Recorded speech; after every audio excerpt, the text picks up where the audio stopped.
Good morning, good afternoon, good night. I'm Blackbright and I'm broadcasting out of the UK into your world, into your space, into your living room, wherever it is you are at this particular moment and have chosen to lock into me. I wanted to talk about living in regret, that if only feeling you have, and how sometimes it can make you feel really bad when you wish you had done something when you were supposed to do it, or when you wanted to do it, or when your instincts told you to do it and you're like, oh no, I'll put it off for a couple of days, I'll put it off for a couple of years, and then things go horribly wrong and you end up saying if only. And that can cause all kinds of well, it can cause health issues. It all depends what it is and how important it was. Some people, they were supposed to see somebody and then the person died. And then they live with that regret. So let's not go there for now. I'm going to kind of tell you how to avoid living with regret henceforth. You can't turn back the hands of time, but hopefully through this video, you'll know how to avoid it in the future. Like I said, I'm Blackbright. If you want to subscribe, if you want to put your thumbs up, the thumbs down, interact with my subscribers, comment, whatever you like. This is a free world as far as it goes. So let's talk about if only. Let me see. Sometimes, many of us, we blame other people for our lack of fulfillment. When I say we blame for other people, could be other things, but you'll find that when people say, oh, I always wanted to do that, or I wish I could do that, the inference is that they're unable to do that. When you say, why can't you do that? They'll say, oh, I got married, I've got kids, I've got, a full-time job, I've got to look after my next door neighbour. They'll have a reason why they cannot fulfill what it is they want to fulfill. Now, if you ask them, how long have you been married? You're expecting them to say maybe 6 months, a year, maximum 2 years. Oh, I've been married 40 years. How old are your kids? Oh, I've got one who's 38, one who's 42. They're still my babies. I still have to look after them. When you ask them about the next door neighbour, oh, well, on Tuesday mornings, I have to go and get a loaf of bread. So what happens to the rest of that time? When you're making excuses, some people forget that time is passing.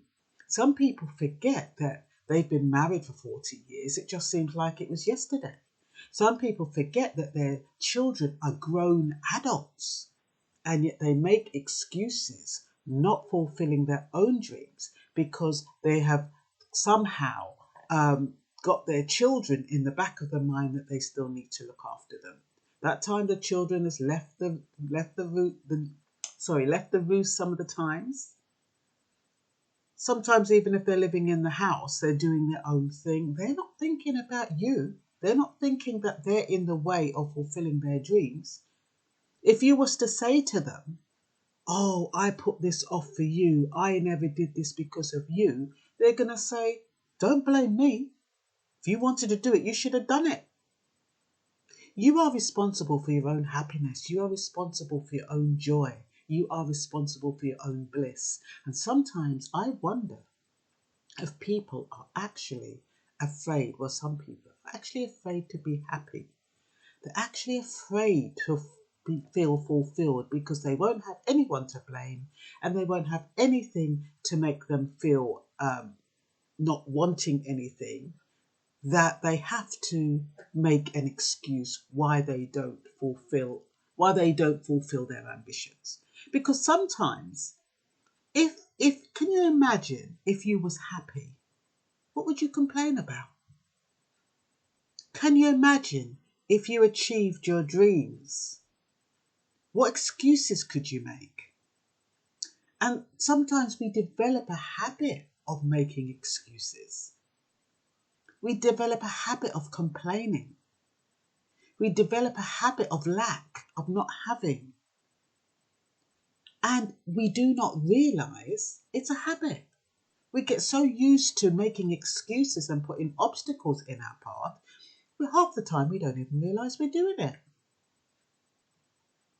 That's not to knock you, it's just because you haven't been thinking about what you want and you haven't been taking responsibility for what you want. You've just taken it for granted that people in your life and situations in your life have stopped you from doing it. We could say that slavery is a prime example. People say, a lot of black people are victims. But you could say that something that happened 400 or how many years ago, how is it affecting you now? Why are you hanging on to that? Why are you using slavery as an excuse for now? You could argue, well, I'm using slavery as an excuse because if it wasn't for slavery, we wouldn't have been taken out of our country. We wouldn't have been deprived of all our resources. We wouldn't be in a situation now where we're under the white man's thumb, even now. We wouldn't have been colonialized. You can have all of those excuses. We wouldn't have been subjected to institutional racism or systemic racism. Or you can say, okay, that happened back then, but what can I do now with the resources I have? Instead of saying, if only my ancestors weren't slaves, if only I wasn't black, if only I was born in a different time. And that's not just going for black people, that's going for anyone who is blaming a situation for where they are now. I spoke in a previous video about adverse childhood experiences and how they can affect you going into an adult. And depending on how many adverse experiences you have, how it can impact your life. But at the same token, you can still get a grip on that. You can still take a hold of that and make a difference. Sometimes people look at the big picture and they think it's unachievable. But if they were just to take a step at a time, they have this saying, every mickle make a muckle.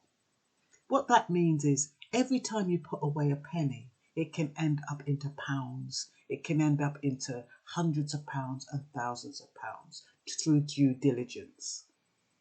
Is it similar with building your empire? You build your empire brick by brick. You build your dreams by doing something little day by day, so it doesn't seem so overwhelming and unachievable. So anytime you have something that you want to do, you don't defer it, you don't delay it. Look how many people have said, oh, I'd love to have gone on a cruise. I'm going to leave it. They said this about 2 years ago. I'm going to go on a cruise. I'm not going to spend my money on it now. I'm going to wait until 2 years when I retire and when my money situation is better. And I'm going to put it away for savings. Put that money away for savings. And in 2 years' time, I'm going to go on a cruise around the world. And look what happens now. We've got the coronavirus. The ports were shut. The airports were shut. You're quarantined. You're restricted in your movements. If you'd done it 2 years ago when you thought about it, when you had the money, that dream would have been fulfilled by now. And you wouldn't kind of be here saying, oh, if only I'd gone 2 years ago. If only I'd used my money to do this. If only I'd done that. Because that's what we end up doing when we defer our fulfillment. We need to be responsible for our fulfillment. We can't be blaming partners and or spouses or children or the mortgage or your job situation, your hours at work. You have to diligently do things step by step. It's like people who read the Bible. They look at the Bible and they think, oh my God, I can't read that. It's too bloody big. But if you eat, they say a chapter a day. If you read a chapter a day, in a year to 2 years' time, you've read the Bible. You've achieved it. And even if you was to get stuck midstream, at least you can say you've attempted it, as opposed to not even trying or putting it off completely until whenever. Let me see. When they say I've always wanted to, like for example, I've always wanted to play the guitar, move to the country, be a motivational speaker, be a DJ, write a book, go on TV. That might seem like an impossible dream for some. But when you look at Voice Kids, and when you think about Steve Harvey was in the ghetto, he didn't have anything. And his childhood dream was to be on the TV. And apparently he said he was illiterate. And look at him. So it is about taking one step at a time. So you don't live in regret. You don't live and say, if only I'd known. If only I'd done this last week. If only I'd made this step then.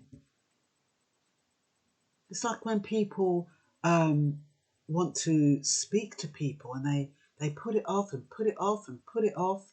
And you know, like people who have arguments in relationships, and they always say, never go to sleep on an argument. And so you go to sleep on an argument and you think to yourself, I'm going to make my husband or I'm going to make my spouse a nice dinner.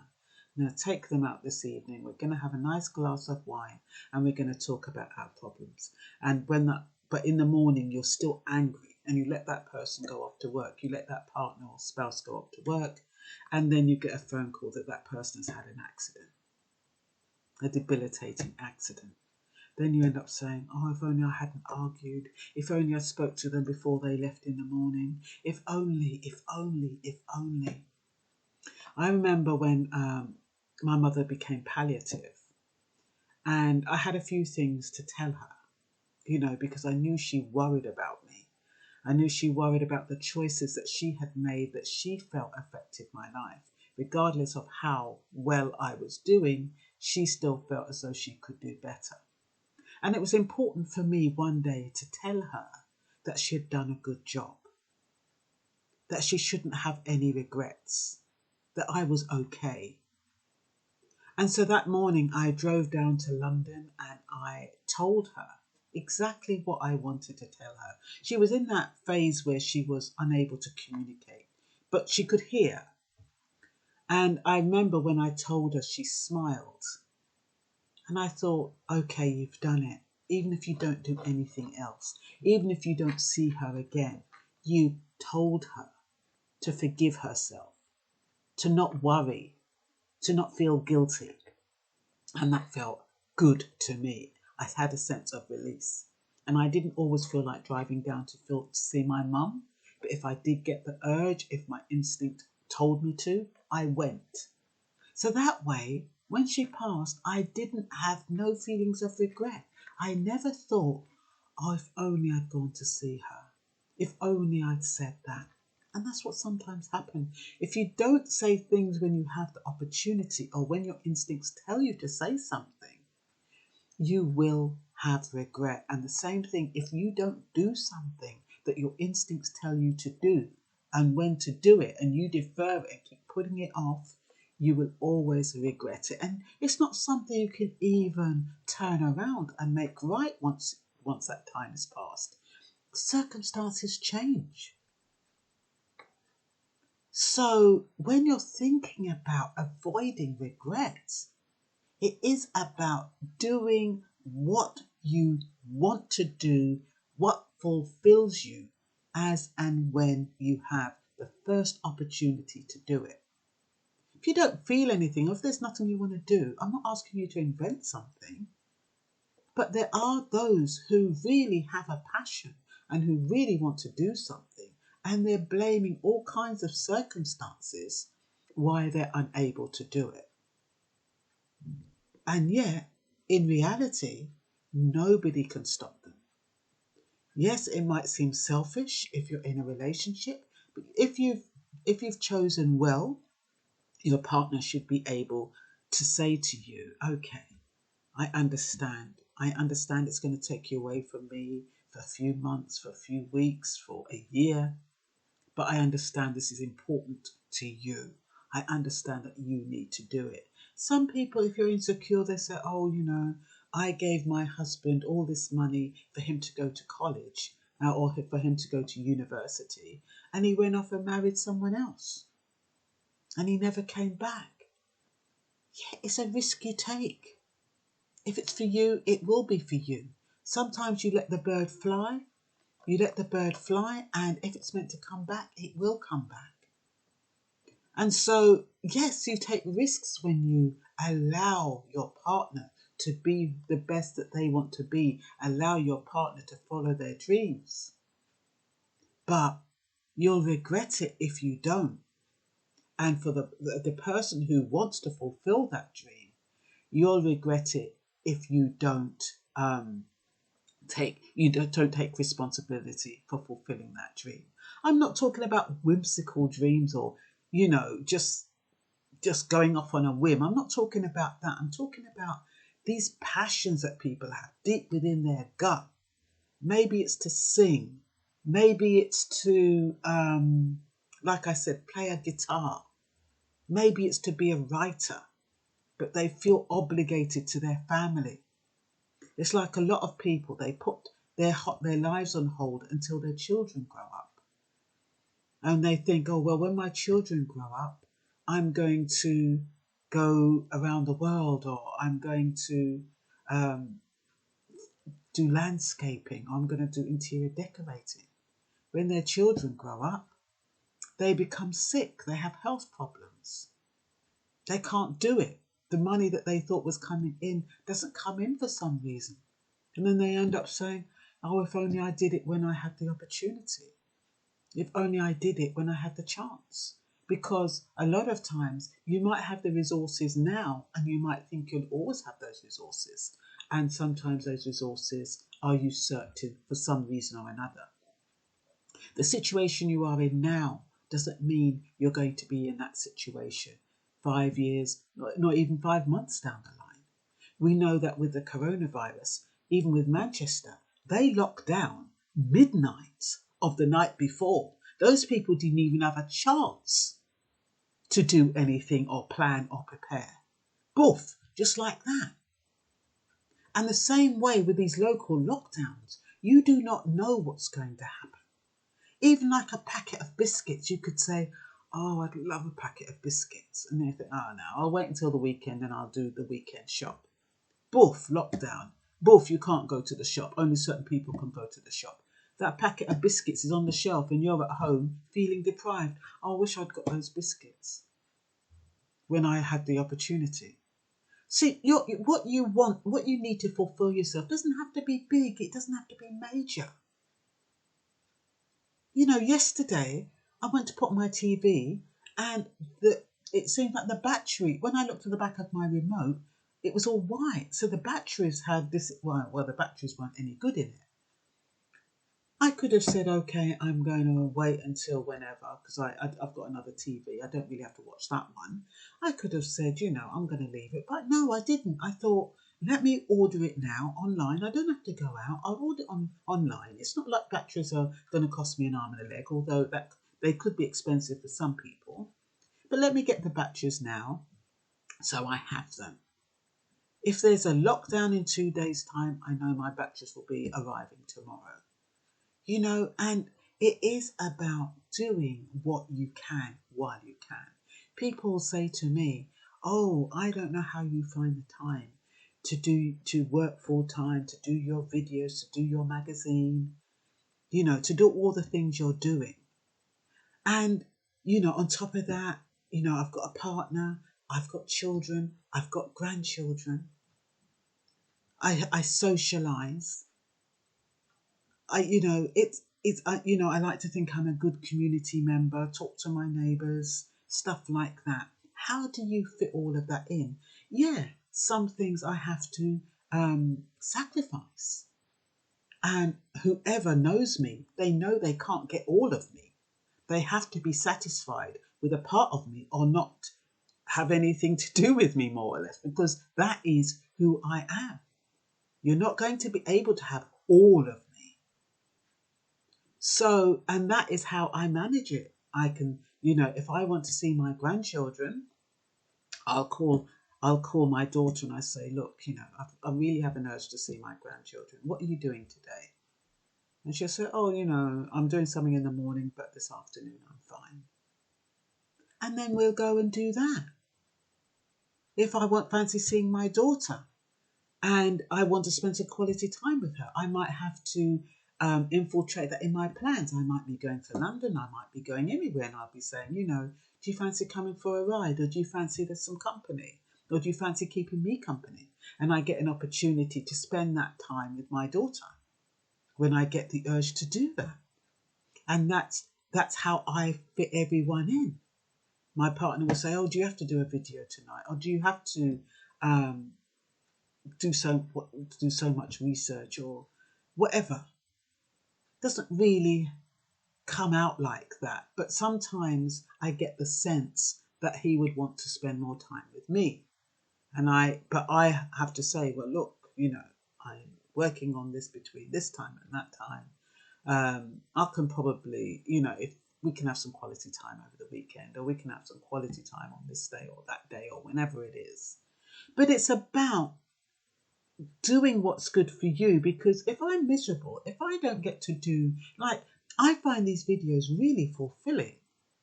I'm hoping that they help you, but they also help me, because I feel quite good knowing that there's something in my videos that are helping someone. So it makes me feel good. And if I feel good, I can make those around me feel good. But if I'm being deprived of doing what I want to do because somebody wants to have all of my time, then I'm not going to be a happy bunny. So it is about compromise. It is about communication, like I said in one of my previous videos. And so you do get to fulfill your dreams. And so I know if I was to die tomorrow, I would have no regrets, none whatsoever, because I do what I do when I can do it, and I say what I can say when I can say it. And so that way I don't have to think, oh, if only. And that's what I'm talking about. The opportunity is now. It's not tomorrow. It's not this evening. If you've got the resources, you have the thought, you have the inspiration, you have the urge, take the first step. If you want to be a writer, your first step will be getting a piece of paper and even just put in the title of the book. Take the first step. You don't have to do anything major. But you will regret, and you'll end up blaming others and feeling resentful because of something you chose not to take responsibility for, which is your own fulfillment. No one can fulfill you. People think they can. People think that if you're in a relationship, that person can fulfill them just because they feel good with that person. But what happens when that person isn't around? That person feels haunted. They feel distracted. They feel bored. They feel agitated. They can take to booze, or they can take to gambling. They can take to all kinds of addictions when that person isn't in their life, or if that person has got a different lifestyle, or if that person is doing something else. So it is important to fulfill your own needs, not through another person, but through something that you have a passion about and something that you want to fulfill. Because everybody's got a bucket list.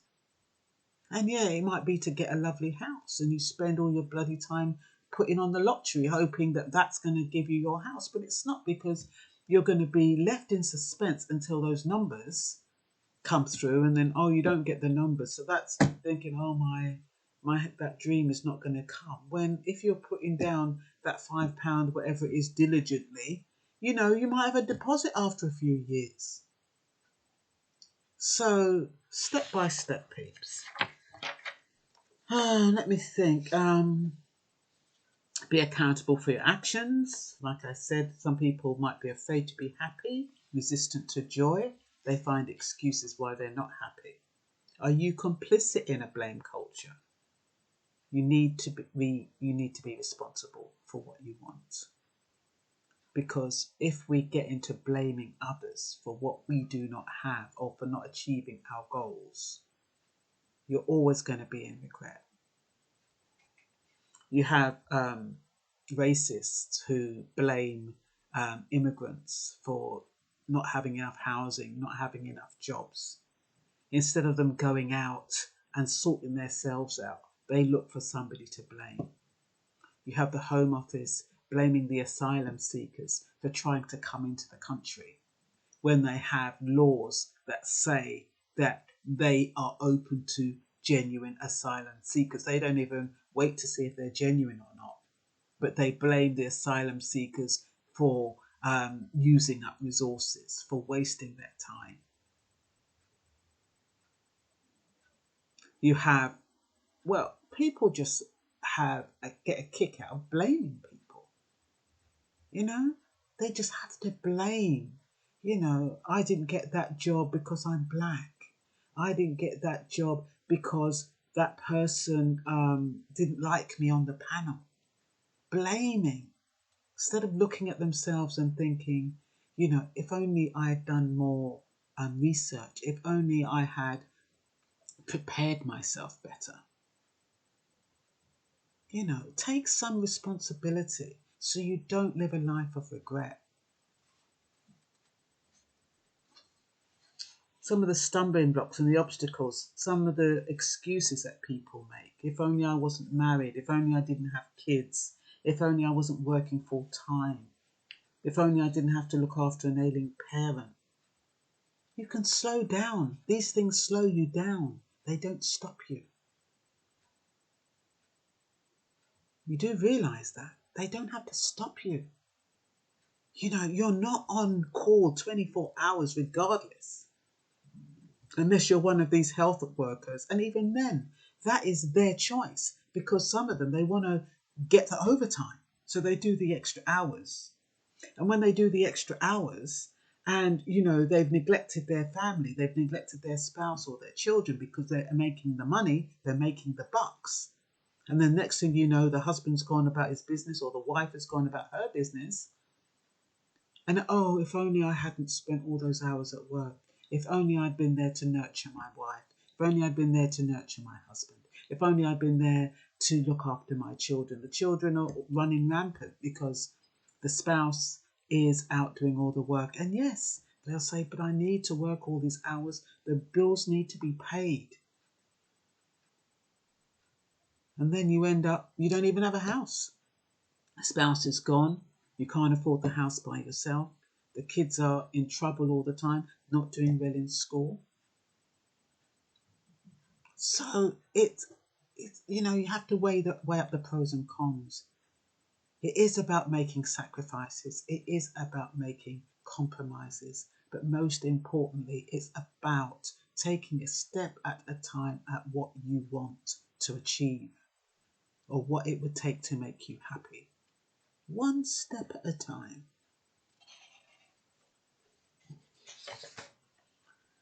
Don't look for excuses that prevent you from starting. Life is short. That's what I mean. Life is so short. You don't know what's going to happen around the corner. None of us know. You know, you go out here and you've got you hear about all these accidents on the M25, on the M1, on the M4, and you're like, that could have been my spouse. That could be a relative of mine. When you hear about these pile-ups, people leave the house in the morning intending to come back and seeing the house the same. That is normal.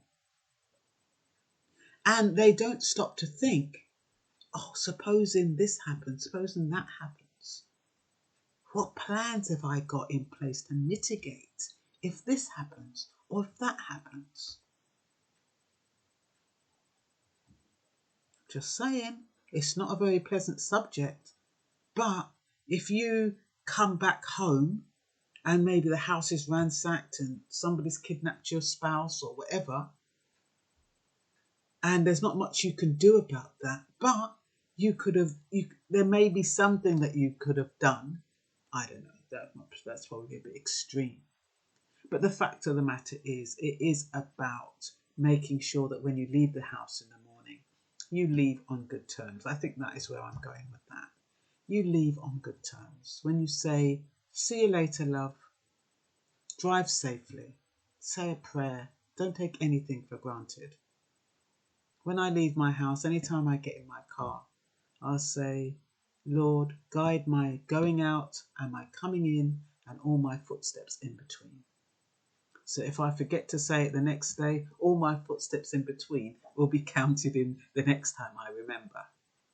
But it is about not taking anything for granted and not assuming that you can do something later. That's where I was getting at. You come back, the house is ransacked. You'd plan to have a dinner or you'd plan to do something, and things change. Everything's gone up in an uproar, and you can't get to do what you plan to do. So when I say life is short, that's what I mean. You may not be able to do what you want to do in the time that you have chosen to do it. Your time isn't your time. So the time is now, the present, living in the present, living in the now, accomplishing what you can do now while you can do it. And like I said, it doesn't have to be a major venture. If it's a big venture, you do one step at a time. If it's a small venture, you can if it just means calling a friend, if it just means meeting a friend, whatever it is. If your instinct, something in your stomach says, because sometimes that happens, somebody comes into your thoughts and you're like, oh, why did that person come into my thoughts? I'll always call that person. As soon as they come into my thoughts, I'll call them. It might not even be anything, but I've called them. They might just say, oh, I was just thinking about you. So don't defer your dreams. I'm going to wait until next year. I'm going to wait till the kids grow up. I'm going to wait until I retire. I'm going to wait until I have more money. I'm going to wait until I have a better job. I'm going to wait until I have more time on my hands. I'm going to wait until I've paid off my bills. I'm going to wait until I've paid off my mortgage. That time may never come. It may never come. Do it now or get it now.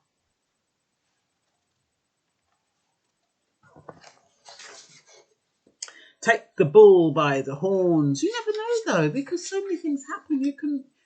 I've heard of people, they're in the house in the morning, they've fallen down the bloody stairs, they've broken their bloody hip.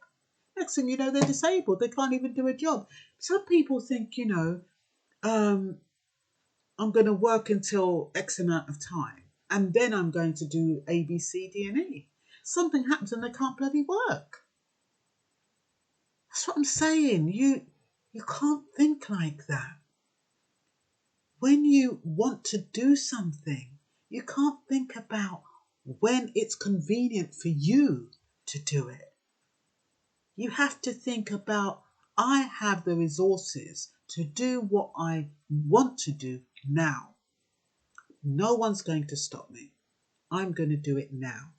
I might not have to have the time to do all of it, but I'm going to do a little bit of time. I'm going to study for an hour a night or 20 minutes. I'm going to, you know what I mean?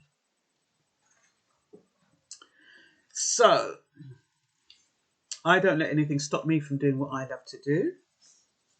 Working full time doesn't stop me. Being a panel member on a government organisation doesn't stop me. Being a DJ, looking after my home, magazine publishing, socialising, being a partner, grandmother, parent, sister, and doing these videos. Like I said, something will suffer. But you get a little happy bunny on the end of it. They might not be happy, but I am. Anyway, but that is my conscious choice. I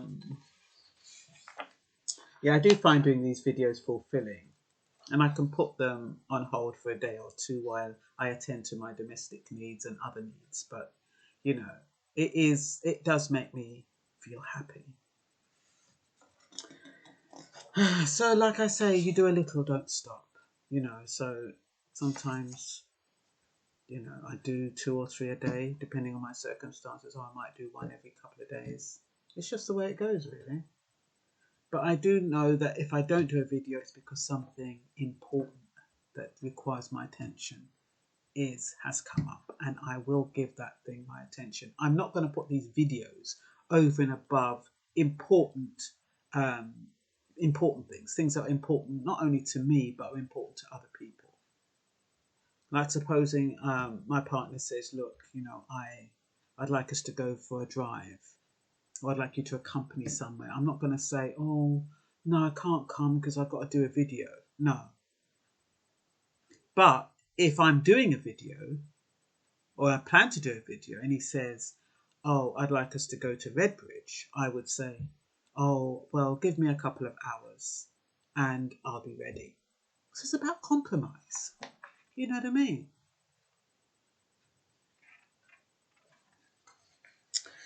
What else have we got here? So not everyone is the same. Everyone's desires and needs vary. Like I say, some people are quite happy not doing anything, quite happy just being a couch potato, watching TV all day, not having any dreams or ambitions or anything. And they don't have a problem with that. And if they don't have a problem with that, why should anybody else? This is an individual thing. I'm reaching out to those people who we don't want to have regret. Now, if they're couch potatoing and watching TV and not having any interest because of some kind of latent problem or issue, then that's different. And then if they were later on down the line to say, oh, I wish I hadn't spent all my time on the sofa watching TV. I wish I'd done this when I had the opportunity. Now that is totally different. But some people, they really genuinely are quite happy with their lot. They're quite complacent. Happy that they've got a partner and a couple of kids, and that's all they need. And that's absolutely fine. Not everybody has ambitions. Not everybody has big goals. Some people's goals is just to be in a relationship. Some people's goals is just to have a couple of kids. Some people's goals is just to have somewhere to live. Some people's goals is to have a car. You know what I mean? It doesn't have to be any major big thing. But whatever it is, you work towards doing it. If your goal or desire is to have a partner, and you've got the coronavirus and you're thinking, oh, I can't have a partner, I can't meet anyone, I'm stuck in the house, and getting yourself depressed and thinking, how am I going to meet someone? I don't want to trust online dating. You put all these obstacles in the way. If you really want a partner, take a risk, take a gamble, go on online dating. Take the first step. You don't have to date anyone, but you're communicating, you're getting yourself out there. You're learning to interact with people. You're learning what you like from what you don't like, because the amount of people you talk to are going to be different, and you're going to realize that, okay, you don't like the way that person is, or you need something more from that person. And it helps you. So when this lockdown is finished, you'll be more prepared to go out into the big wide world and know what you want. But if you sit in the house and, thinking, oh, this coronavirus, this lockdown, I can't do this, I can't do that, I can't meet anyone, you're going to get depressed. And then you're going to say, if only I'd done this, or if only I'd done that. So yeah, if you're at home and your goal is to find your perfect partner, take a step at a time. Risk it. You don't have to give out your telephone number. And sometimes you'll find these especially the guys, they're very quick to get off of the online dating site and get your number so they can speak to you one-on-one. Very quick to do that. So you have to make sure that you are in control, that you decide when it's appropriate for you to speak to that person. And remember, a lot of these people are charmers. A lot of these people hide behind the screens. So it is a risk you're taking. But your spirit of discernment, you will feel it. You'll feel it if somebody is disingenuous. You'll feel it if somebody is trying to say things that you want to hear. You'll feel it if it feels too good to be true. You'll feel it. Just don't ignore it. And what you do, if you feel something or you're suspicious, you question it. Don't be afraid to question it. You've got nothing to lose. You don't even know them. And see how they respond. Some of them, they want to get off of that site because they can't read and write. That's why they want to get off the site. And you don't know. You won't know that if you're so quick to meet them. I'm not saying the fact that they can't read and write is an issue in itself. But supposing you want somebody who can read and write, and then you've gone into this phone mode or WhatsApp mode when they've had somebody to construct that page for them. And when it comes to the time for you to communicate with them, they want to do it on the phone. You don't even get to know what their interests are because you can't go back and forth. So all I'm saying is it's an option. You don't have to sit in the house by yourself, bored, feeling sorry for yourself. So what else have we got? Some people, like I said, forget that time moves on. You know, they get in a habit of making excuses. Time moves on and they're making the same excuses they were making 30 or 40 years ago. I got married. When did you get married? Oh, I got married 40 years ago, like I said earlier. How old, my kids, I can't do anything because of my kids. How old are your kids? 38 and 42. But they're grown. Yeah, I know. So how does that stop you from doing what you're doing? And then they realise they're just making excuses. And there's nothing really stopping them from doing what they want to do. But like I said, we live in a blame culture. A lot of people want to be victims and they want to have somebody to blame for their non-achievement and their sense of non-fulfillment.